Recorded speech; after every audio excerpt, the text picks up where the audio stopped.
వస్తుంటే కల్లారా తనివి తీరా చూసిందట.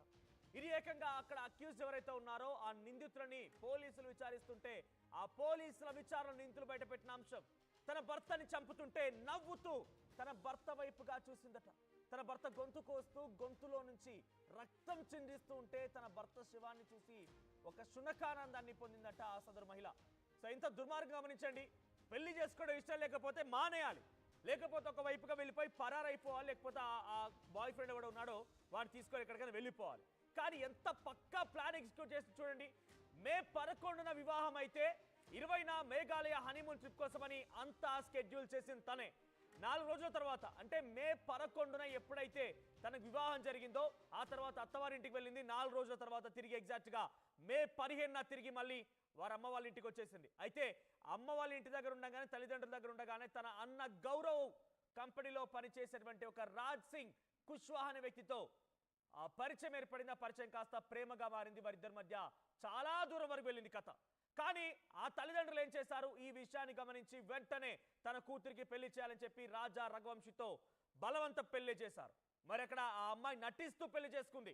ఒక రకంగా తన ఆవేదన, ఆగ్రహం, బాధ మొత్తం కూడా ఆ పెళ్లిలో కనిపించాయి. సో బాధపడుతూ భయపడుతూ ఒక రకంగా ఆ రాజా రఘువంశిని బలవంతంగానే పెళ్లి చేసుకుంది. ఆ తర్వాత నమ్మబలికింది. భర్తను కూడా చాలా తెగ నమ్మించింది. ఏమాత్రం అనుమానం రాకుండా భర్తను నమ్మించే ప్రయత్నం చేసింది ఈ సోనం. సో సోనం చేసే నిర్వాహకం ఏంటంటే ఎక్కడ కూడా భర్తకి అనుమానం రాలేదు. భర్త ఎక్కడ కూడా సోనం అనుమానించే అవకాశం సోనం కల్పించలేదు. సో సోనం మే 11న పెళ్ళైపోయి అత్తవారింటికి వెళ్ళిన తర్వాత తిరిగి మళ్ళీ మే 15న తల్లిదండ్రుల దగ్గరికి వచ్చింది. అయితే అప్పటికే వచ్చి సుమారుగా 3-4 రోజులు అక్కడే తల్లిదండ్రుల దగ్గర ఉన్నట్టు తెలుస్తోంది. అప్పుడే తన భర్త మర్డర్కి స్కెచ్ వేసింది. రాజ్ సింగ్ కుష్వాహా ఎవడైతే తన అన్న దగ్గర అకౌంటెంట్గా పనిచేస్తున్నాడో, తన మాజీ బాయ్ ఫ్రెండ్ ఉన్నాడో వాడితో పక్కా స్కెచ్ వేసింది ఈ సోనం. ఆ స్కెచ్లో భాగంగానే మరొక 3 కాంట్రాక్ట్ కిల్లర్స్ని కూడా రిక్రూట్ చేసుకుంది. ఈ కాంట్రాక్ట్ కిల్లర్స్తో 20 లక్షల రూపాయల సుఫారీ కూడా మాట్లాడుకుంది. 20 లక్షల రూపాయలు ఇస్తాను, తన భర్తని చంపండి అంటూ కూడా సోనం ఆ కాంట్రాక్ట్ మాట్లాడుకుంది. రాజా సింగ్ కుష్వాహా ఆ కాంట్రాక్ట్ కిల్లర్స్ని ఏర్పాటు చేశాడు. అయితే తిరిగి మళ్ళీ మే 18వ తేదీన మళ్ళీ అత్తవారింటికి వెళ్ళిపోయింది. ఇక స్కెడ్యూల్ చేయడం ప్రారంభించింది. హనీమూన్ వెళ్దామని భర్తను ఒప్పించింది.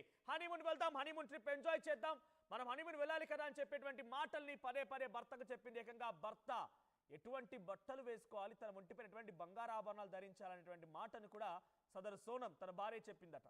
సో తన తల్లిదండ్రులు అడిగారు, రాజా రఘువంశ్ యొక్క తల్లిదండ్రులు అడిగారు, ఇంత పెద్ద బంగారం ఎందుకు, వెళ్తోంది హనీమూన్ కదా అనేటువంటి మాటను అడిగితే సోనం ఇష్టంగా వేసుకోమంది. అమ్మ సోనం వేసుకోమంది కాబట్టి, నా భార్య వేసుకోమంది కాబట్టి వేసుకున్నాను, పర్వాలేదులే నేను మేనేజ్ చేస్తానని చెప్పిన మాటని రాజా రఘువంశీ తన తల్లికి చెప్పుకొచ్చాడు. ఆ తర్వాత ఇద్దరు కలిసి వెళ్ళిపోయారు. మే 20న వాళ్ళు మధ్యప్రదేశ్ నుంచి, ఇండోర్ నుంచి స్టార్ట్ అయ్యారు.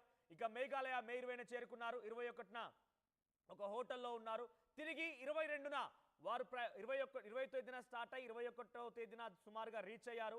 సో 22వ తేదీన వారు ఒక సుమారుగా స్టెప్స్ అక్కడ ఉన్నటువంటి ఒక పిల్గ్రిమేజ్ని సందర్శించేందుకు 3000 స్టెప్స్ ఎక్కినట్టుగా తెలుస్తోంది. ఆ తర్వాత అక్కడ స్టే చేశారు నైట్. ఇక మరుసటి రోజు ఒక బైక్ రెంటల్ తీసుకొని అక్కడ నుంచి ఎక్స్ప్లోరేషన్ ప్రారంభించారు. మేఘాలయ అందాలని, మేఘాలయ ఉన్నటువంటి ఆ ప్రకృతిని ఆస్వాదించేందుకు వాళ్ళు బయలుదేరిపోయారు. అయితే ఇదే క్రమంలో పక్కాగా స్కెచ్ వేసిన సోనం ఎప్పటికప్పుడు తన లొకేషన్ని రాజా కుష్వాహాకి పంపించిందట.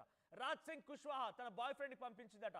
ఎక్కడికి వెళ్తున్నారు, ఎలా ఉంటున్నారు, ఎక్కడ ఉంటున్నారు, ఎప్పటికప్పుడు తన ఫోన్ ద్వారా రాజ్ సింగ్ కుష్వాహా తన బాయ్ ఫ్రెండ్కి పంపించింది సోనం. ఆ తర్వాత మే 23 నుంచి ఇటు సోనం రాజా రఘువంశ్ యొక్క కాంటాక్ట్ ఫ్యామిలీతో లేకుండా పోయింది. ఎక్కడున్నారు తెలియడం లేదు, ఎటువంటి ఫోన్ లేదు, వారి నుంచి అప్డేట్ లేదు, ఎక్కడున్నారు, ఎలా, అసలు కాంటాక్టే లేదు, కమ్యూనికేషన్ లేదు. అయితే అనుమానం వచ్చిన తల్లిదండ్రులు ఏం చేశారు, వెంటనే రాజా రఘువంశ్ తల్లిదండ్రులు కానివ్వండి, అటువైపుగా అటు సోనం తల్లిదండ్రులు ఇద్దరు కూడా కంప్లైంట్ ఇచ్చారు. మధ్యప్రదేశ్ వెళ్ళిపోయి కంప్లైంట్ ఇచ్చారు. అక్కడ పోలీసులు ఈ కంప్లైంట్ ఆధారితంగా మేఘాలయ పోలీసులతో కాంటాక్ట్ చేసి సర్చ్ ఆపరేషన్ స్టార్ట్ చేశారు.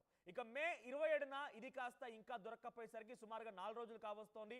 ఆ కొత్తగా పెళ్ళైనటువంటి యువ జంట కనిపించకపోయేసరికి మధ్యప్రదేశ్ ముఖ్యమంత్రి రంగంలో దిగాల్సి వచ్చింది. మధ్యప్రదేశ్ ముఖ్యమంత్రి ఏకంగా మేఘాలయ అధికారులతో మాట్లాడారు, సంప్రదింపులు జరిపారు. ఇక ప్రత్యేక సిట్ ఏర్పడింది. ఎస్డీఆర్ఎఫ్, ఎన్డీఆర్ఎఫ్ బృందాలు కూడా రంగంలో దిగాయి. ఏం జరిగిందో అర్థం కాలేదు. అసలు యువజంటను ఎవరైనా చంపేశారా, తప్పిపోయారా, ఎక్కడైనా పడిపోయారా, యాక్సిడెంట్ అయిందా, ఏమీ తేడా లేదు. ఒకవైపు ఆందోళన రేకెత్తిస్తున్నాయి, అటు తల్లిదండ్రులు బాధపడుతున్నారు. కొత్తగా పెళ్ళైన యువజంట ఏమైపోయిందో, ఎక్కడ వెళ్ళిందో తెలియక వారంతా పెద్ద ఎత్తున ఆందోళన చెందుతున్నారు. ఫోన్లు ట్రాక్ చేస్తున్నారు, ఫోన్ల యొక్క ట్రాకింగ్ జరగడం లేదు. ఎట్టి పరిస్థితుల్లో వాళ్ళు ఎక్కడున్నారని మాత్రం ఏమాత్రం వారికి కనిపించడం లేదు. పోలీసులు కూడా కనిపెట్టలేకపోయారు. కట్ చేస్తే జూన్ 2వ తేదీన రాజా రఘువంశీ ఒక లోయలో శవమై తేలాడు. తన ఒంటిపైన కత్తిపోట్లున్నాయి. 5 కత్తిపోట్లని పోలీసులు గమనించినట్టు తెలుస్తోంది. కొంత దూరంలో తన శవానికి కొంత దూరంలో ఒక రెయిన్ కోట్ కనిపించింది.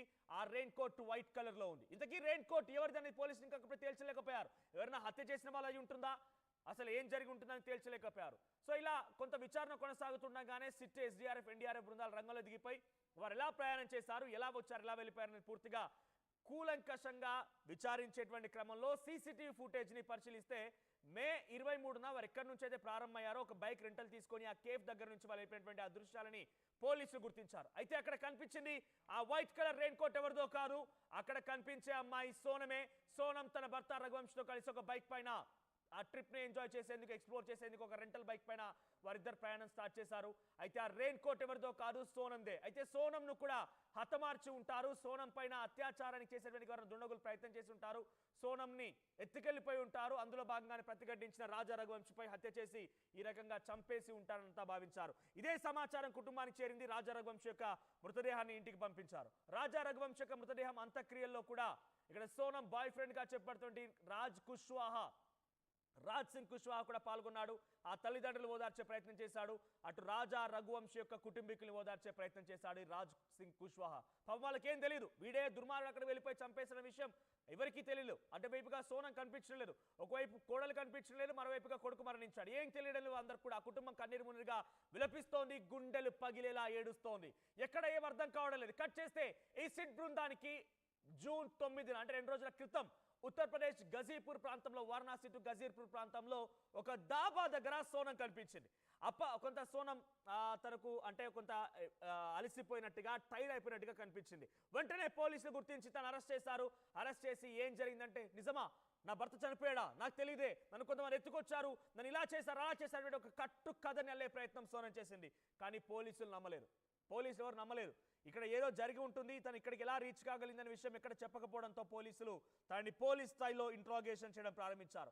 ఇక ఇంకేముంది, పోలీస్ స్థాయిలోకి ఎంట్రీ ఇవ్వగానే రాజా రఘువంశీ భార్య సోనం 24 ఏళ్ల అమ్మాయి అసలు గుట్టును బయటపెట్టింది. ఎస్, నా గతంలో బాయ్ ఫ్రెండ్ ఉన్నాడు, వాడి పేరు రాజా సింగ్ కుష్వాహా, వాడు మా అన్న దగ్గర అకౌంటెంట్ గా పనిచేస్తూ ఉన్నాడు.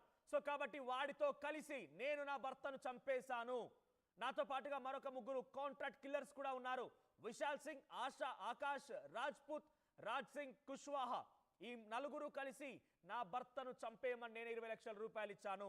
రాజ్ సింగ్ కుష్వాహాతో కలిసి మళ్ళీ నేను జీవితం గడపాలనుకున్నాను, అందుకే నా భర్తను చంపేశాను అని చెప్పి ఆ సదరు మహిళ సోనం చెప్పుకొచ్చింది. ఆ తర్వాత వెంటనే సోనంని విచారించినటువంటి ఆ పేర్లను కూడా అదుపులో తీసుకున్నారు. రాజ్ సింగ్ కుష్వాహా, ఆ తర్వాత విశాల్ విక్కీ, ఆకాష్ రాజ్పుత్, అందరు ఇక్కడ కనిపించినటువంటి అందరి హంతకులు కూడా అదుపులో తీసుకున్నారు.